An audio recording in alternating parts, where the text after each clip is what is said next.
All right, welcome back to BookCast FM. Bringing books to life, one cast at a time. That's right, and a very warm welcome to you joining us for this deep dive. This one should be interesting. Yeah, you directed us to Daniel H. Pink's Drive, the surprising truth about what motivates us, and we're ready to dig into it. Absolutely. So our mission today is to really uncover the essence of Pink's argument. About motivation, going beyond those sort of simplistic carrot and stick ideas and really explore those deeper, often unexpected drivers of what makes us tick. Yeah, and we have your detailed book summary right here, which is fantastic. Yeah, it is. It's a great foundation. It's got the main themes, those standout quotes, the whole chapter-by-chapter structure, and those really thorough summaries. Definitely. It's all right here, ready to go. Ready to dive in. So as we explore Pink's ideas, we really want you to consider how this applies to you. Yeah, think about it. Think about those times you felt super motivated or maybe completely unmotivated. What was behind that? What were the factors at play? Exactly. So whether it's about achieving amazing things at work, staying focused on a personal goal, or just understanding your own internal drivers. Understanding what makes you you. Pink offers some incredibly powerful insights, lenses to view this whole topic of motivation through. For sure. Okay, so let's jump right in. Let's do it.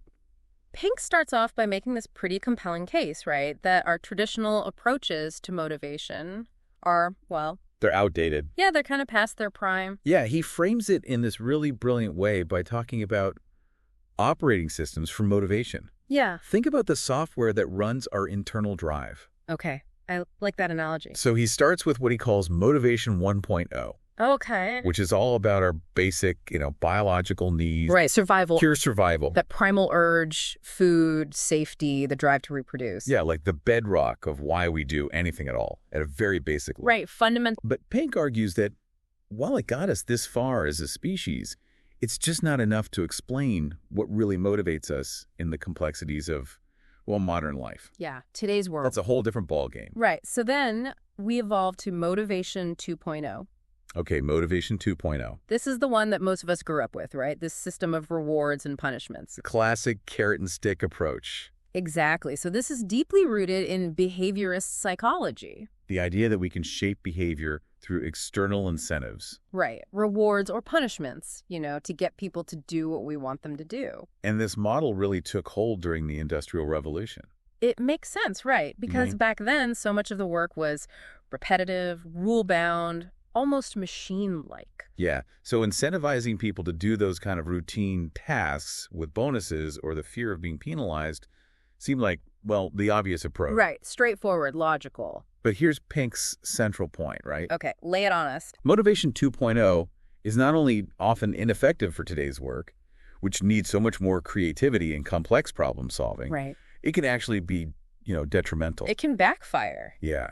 So the book makes a really strong case for why this is. Absolutely. And one of the key issues is that Motivation 2.0 assumes that people are basically lazy, that they won't do anything without a push from the outside. Right, that we need that external prodding. It completely overlooked the idea that so many people are intrinsically motivated, they actually want to do good work for its own sake.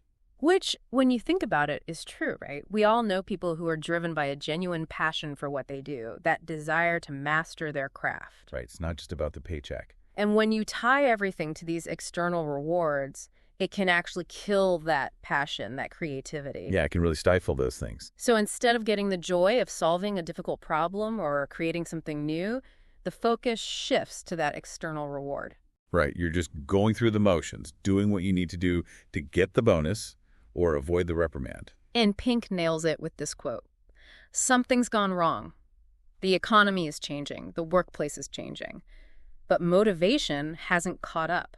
So true. It highlights this mismatch between how we motivate and the nature of the work we're doing today. That's a good point. Have you ever felt that disconnect? Okay, absolutely. We see this contrast in examples Pink gives, like Google and 3M's 20% time. Oh, yeah, that's a great one. Giving employees the autonomy to dedicate a portion of their week to projects that they're passionate about. It's led to some amazing things like Gmail and Post-it notes, It's the opposite of that rigid top-down control. Imagine the creativity that comes out when people have that freedom. Right. So that leads us to the 7 specific reasons Pink lays out for why these carrot and stick approaches often backfire.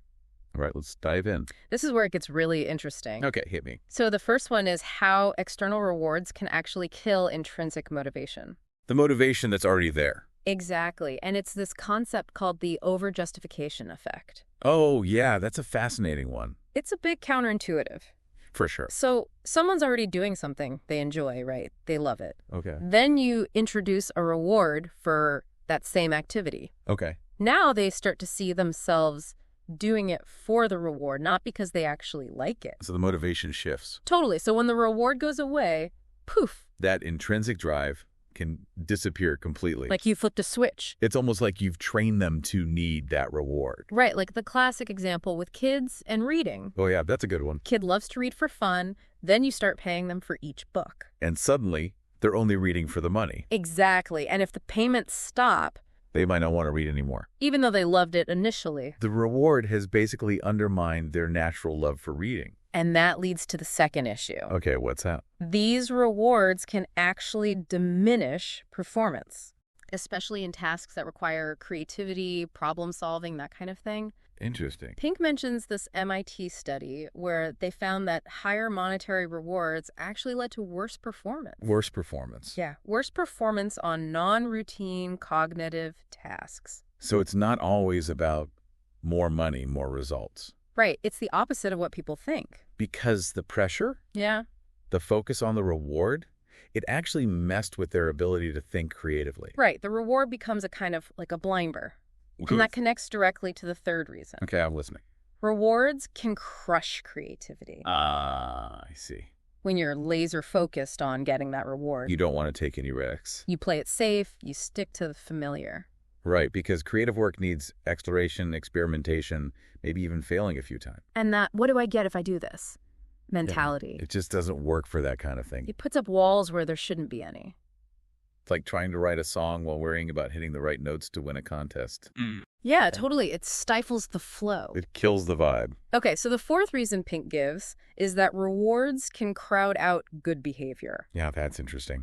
So offering external rewards for actions that are already altruistic, Like helping a colleague. exactly, Yeah. can make people feel manipulated, controlled. It kind of cheapens the act of kindness. It becomes transactional. Right. Instead of doing something because it's the right thing to do, Or because you care. it becomes about what's in it for me. Yeah. And if that reward isn't there, The helpful behavior might disappear completely. it's a slippery slope. And the fifth point Pink makes Go on. highlights a darker side. Ooh, okay. They can incentivize cheating, Cheating. taking shortcuts, even being dishonest. So we're talking about like real unethical behavior. Yeah, and we see this play out in the real world all the time. Yeah, unfortunately. Pink mentions the Wells Fargo scandal, where employees, under pressure to meet these crazy sales targets, All right. they ended up creating millions of unauthorized customer accounts. Just to get their bonuses. It shows what happens when the focus is solely on the outcome,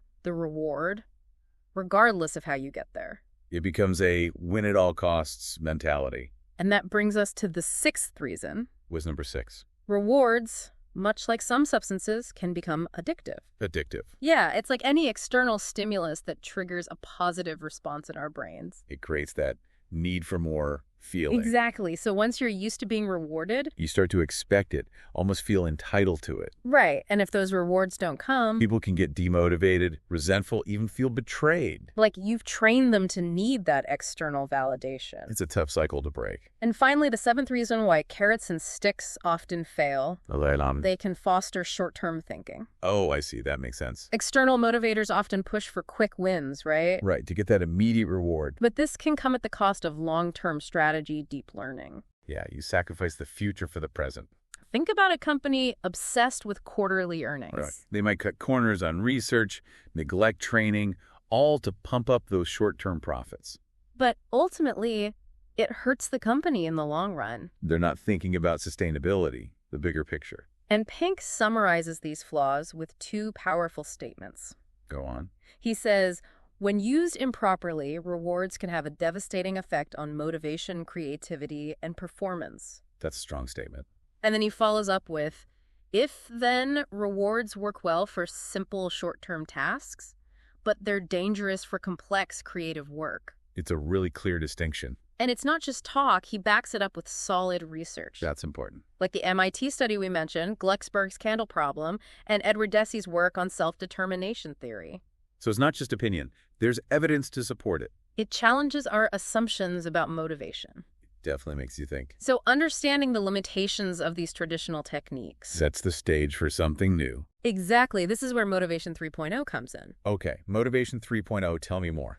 He introduces these concepts of Type I and Type X behavior. Type I, Type X. Can you break down the differences for us? Sure, so Type X behavior is all about those external desires. External validation, money, status, all those rewards we've been talking about. Yeah, and while it can get results in the short term, Right.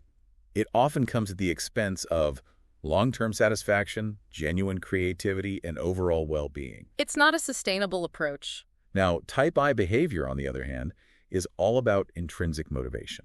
So you're doing things because you enjoy them, you find them challenging, they're meaningful to you. It's about the inherent satisfaction of the activity itself So it's like showing up to work just for the paycheck, that's Type X. versus being driven by passion for the work, the desire to master your craft, feeling like you're making a difference. That's Type I. And Pink makes a key point here that these aren't fixed personality traits. You're not born one type or the other. He says that Type I behavior can be learned, cultivated, It's more about nurturing our natural drives, our human needs. and the research shows that Type I behavior leads to better performance, greater well-being, and more sustainable engagement in the long run. It's about finding that internal drive and letting it flourish. Makes sense if your motivation comes from within. You're going to be more resilient, more likely to persevere. So what are the fundamental assumptions behind Motivation 3.0, this new framework? All right, so Pink outlines a few key shifts in perspective. No? First, it assumes that people are inherently active, curious, and intrinsically motivated to learn, grow, and create. It's a more optimistic view of human nature. We're not lazy. We want to do good work. Right. We have that inner drive. Second, it says that self-direction is much more effective than external control. Give people autonomy, let them have a say in their work. And the goal is to nurture that inner drive, not manipulate behavior with rewards or punishments. It's about creating the right environment for motivation to flourish. And Pink has a great quote for this. Type I behavior is made, not born. It's grounded more in our human nature than in our personality. So we're not stuck. We can cultivate this type of behavior. We can create the conditions for it to thrive. And this is where the three core elements of Motivation 3.0 come in. Autonomy, mastery, and purpose. The three pillars of intrinsic motivation. The foundation for building that internal drive. So let's dive into each of these pillars. Sound good? First up, autonomy. Okay, autonomy. What does Pink mean by autonomy in this context? It's the desire to direct our own lives, our own work. To have control, to be self-directed. It's not about being completely independent, but having meaningful choices in the key areas that impact our work and lives. And he talks about 4 dimensions of autonomy, right? Yes, autonomy over task, time, technique, and team. So task autonomy means having a say in what projects you work on, how you approach them, how you prioritize things. Time autonomy is about flexibility, working when and where it works best for you. Technique autonomy is being able to use your own methods, your own workflows. And team autonomy is having input on who you collaborate with. And Pink gives us some great real-world examples. Like what?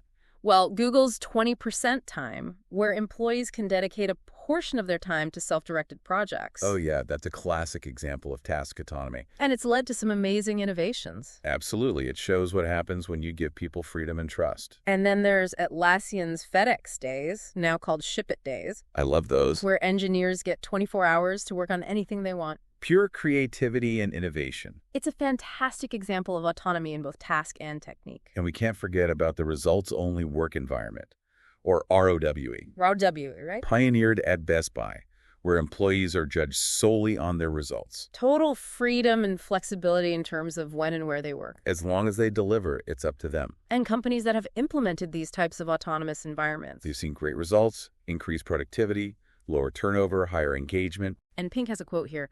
Control leads to compliance. Autonomy leads to engagement. It's about tapping into that intrinsic motivation. He also reminds us of those basic psychological needs, competence, autonomy, and relatedness. When those are satisfied, we're motivated, productive, and happy. Autonomy is not just a nice perk, it's a fundamental need. It's essential for our well-being. Okay, let's move on to the second pillar of Motivation 3.0, mastery. Mastery, that's a good one. What is the essence of this concept? It's about the drive to get better at something that matters to us. To become more proficient, more skilled. It's not about reaching a certain level and stopping. It's about continuous improvement. It's a mindset and a process. Exactly. It's about how we approach challenges, how we learn and grow. And Pink breaks it down with his 3 laws of mastery. I like those. They're very insightful. So the first law is that mastery is a mindset. Which aligns with Carol Dweck's work on growth mindset. It's the belief that our abilities can be developed through effort and hard work. People with this mindset embrace challenges. They see setbacks as opportunities to learn. They don't give up easily. They have that grit, that perseverance. The second law of mastery, Pink says, is that mastery is pain. Meaning, it's not always easy or fun. It takes deliberate practice, pushing yourself beyond your comfort zone. There will be frustration, plateaus, even setbacks along the way. But it's about embracing that struggle, learning from those mistakes. Real growth doesn't happen overnight. And the third law is that mastery is an asymptote. It's something you're always striving for, but never fully reach. It's an ongoing pursuit of excellence. It never ends. There's always more to learn, more to improve. And Pink connects this idea to Csikszentmihalyi's concept of flow. That state of being completely absorbed and engaged in an activity. You're in the zone, time disappears, you're laser focused. And flow often happens when the task is challenging enough to be engaging, but not too overwhelming. It's finding that sweet spot. Pink gives examples across different fields, musicians, athletes, craftspeople. Even organizations like 3M, with their emphasis on experimentation and mastery-based education systems. Like Khan Academy and the Montessori method. Where the focus is on deep understanding and individual progress. Not just grades or standardized tests. And Pink has some great quotes about mastery. Such as? Well, he says, mastery attracts precisely because mastery eludes. It's the challenge that draws us in. And only engagement can produce mastery. And the pursuit of mastery, an important but underappreciated component of motivation, has become essential to making one's way in the economy. It highlights the importance of this drive to improve, not just for our own fulfillment, but for our success in the world. Okay, so we've covered autonomy and mastery. Now we come to the final pillar. Purpose. Arguably the most profound. What is Pink getting at here? Purpose is that desire to do work that has meaning, that contributes to something bigger than ourselves. To feel like what we do matters, that it makes a difference. It's about connecting with something larger than our own individual concerns. It's that need to belong, to contribute to a greater cause. And when our work aligns with that sense of purpose, it becomes incredibly motivating. It gives us that extra drive, that fuel to keep going. And Pink emphasizes that profit and purpose are not mutually exclusive. You can have both. In fact, organizations with a strong sense of purpose often outperform those focused solely on profit. They have more engaged employees, more loyal customer. People are drawn to companies that stand for something. When employees understand the why behind their work, A bigger picture. it gives their work meaning, significant. They're more invested, more willing to go the extra mile. It's not just a job, it's a mission. And Pink provides some inspiring examples. Like Thomas Shoes with their one-for-one model. And Patagonia with their commitment to environmental sustainability. Even the founders of Wikipedia creating a vast free encyclopedia. Driven by the purpose of making knowledge accessible to everyone. It's a testament to the power of purpose-driven motivation. Pink also introduces the idea of a purpose narrative. The story that articulates the why behind what you do. Connecting it to a larger meaning. It's about communicating your purpose, making it clear. And he has some powerful quotes about purpose. What are some of those? He says, humans, by their nature, seek purpose, to make a contribution and to be part of a cause greater and more enduring than themselves. That's very true. We all want to feel like we're part of something bigger. And purpose provides activation energy for living. It gives us that spark, that motivation to get up and do something meaningful.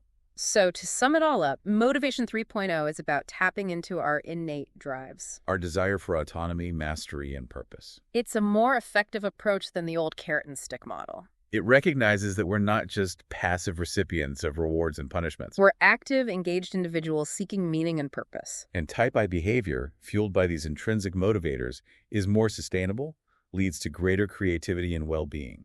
So to recap the core principles of Motivation 3.0. Okay, let's go over them. Autonomy. Give people choices. Foster a sense of control. Mastery. create opportunities for challenges, feedback, and growth. Purpose. Communicate the why behind the work, align activities with values, and a sense of contribution. And Pink even provides a Type I toolkit in the book. Right, with resources and tools to help apply these concepts. It's about making these principles actionable, putting them into practice. And he leaves us with this thought. We need a system that honors the human drive to direct our own lives, to learn and create new things, and to do better by ourselves and our world. It's a call to action to create a better way of working and living. The key takeaway here is that intrinsic motivation, driven by autonomy, mastery, and purpose, is far more powerful and fulfilling than relying on external rewards. It's about finding that internal drive and letting it thrive. So, as you reflect on our deep dive into Daniel Pink's drive, Take some time to think about it. which of these elements, autonomy, mastery, or purpose, resonates most with you? And why? How can you cultivate more of that in your own life? These are questions worth exploring. And if you want to delve deeper into Pink's work, We encourage you to support the author and buy the book. you'll find a link in the episode description. Thanks for joining us. Thank you for joining us for this deep dive into Drive, the surprising truth about what motivates us, by Daniel H. Pink. It's been a pleasure. For more in-depth explorations into the world of books and ideas, join us again next time, right here on BookCast FM, where we bring books to life one cast at a time. See you next time.